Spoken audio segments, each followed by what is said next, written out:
ನಮ್ಮ ರಾಷ್ಟ್ರಧ್ವನಿ ನ್ಯೂಸ್ಗೆ ಸ್ವಾಗತ.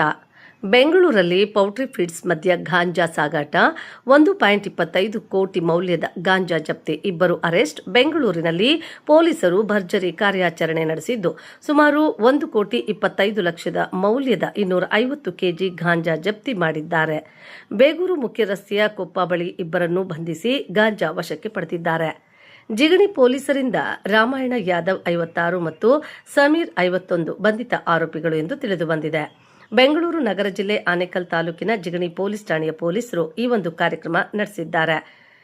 ಈ ಕಾರ್ಯಾಚರಣೆಯಲ್ಲಿ ರಾಮಾಯಣ್ ಯಾದವ್ ಮತ್ತು ಸಬೀರ್ ಖಾನ್ ಬಿಹಾರ ಮೂಲದವರು ಎಂದು ತಿಳಿದುಬಂದಿದೆ. ಪ್ರಮುಖ ಆರೋಪಿ ವಿನೋದ್ ಸಿಂಗ್ ಮತ್ತು ಬಾಬುಗಾಗಿ ಪೊಲೀಸರು ಶೋಧ ಕಾರ್ಯ ಮುಂದುವರೆಸಿದ್ದಾರೆ.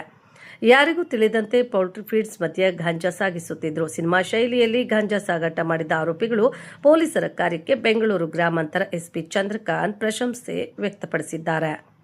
ಕ್ಷಣ ಕ್ಷಣ ಸುದ್ದಿಗಾಗಿ ವೀಕ್ಷಿಸಿ ನಮ್ಮ ರಾಷ್ಟ್ರಧ್ವನಿ ನ್ಯೂಸ್ ಕನ್ನಡ. ನಮ್ಮ ರಾಷ್ಟ್ರಧ್ವನಿ ನ್ಯೂಸ್ಗೆ ಸ್ವಾಗತ. ಶಿವಮೊಗ್ಗ ಕೊಲೆ ಆರೋಪಿಗಳು ಗಲ್ಲಿ ಶಿಕ್ಷೆ ವಿಧಿಸಿದ ಕೋರ್ಟ್ ಭದ್ರಾವತಿಯ 4ನೇ ಹೆಚ್ಚುವರಿ ಜಿಲ್ಲಾ ಮತ್ತು ಸತ್ರ ನ್ಯಾಯಾಲಯದ ಆದೇಶ. ಇಂದಿರಾ ಮಹಿಳಾ ಸ್ವಾಮಿ ಚೆಟ್ಟಿಯಾರ್ ಆದೇಶ 2020 ಜನವರಿ 15ರಂದು ಕೊಲೆಯಾಗಿದ್ದ ಪ್ರಕಾಶ್ ಬಾಬು ಪತ್ನಿ ಫ್ಲೋರಾ ನ್ಯಾನ್ಸಿ ಹಾಗೂ ಆಕೆಯ ಪ್ರಿಯಕರ ರಾಜಶೇಖರಯ್ಯನಿಂದ ಕೊಲೆಯಾಗಿದ್ದ ಪ್ರಕಾಶ್ ಬಾಬು.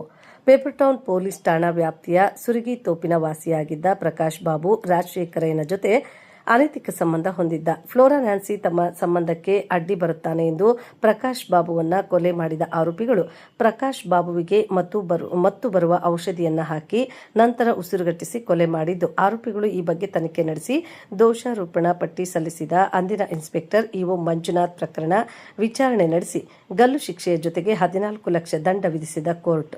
ದೂರುದಾರರಿಗೆ 5 ಲಕ್ಷ ನೀಡುವಂತೆ ಆದೇಶದ ಕೋರ್ಟ್. ಕ್ಷಣ ಕ್ಷಣ ಸುದ್ದಿಗಾಗಿ ವೀಕ್ಷಿಸಿ ನಮ್ಮ ರಾಷ್ಟ್ರಧ್ವನಿ ನ್ಯೂಸ್ ಕನ್ನಡ.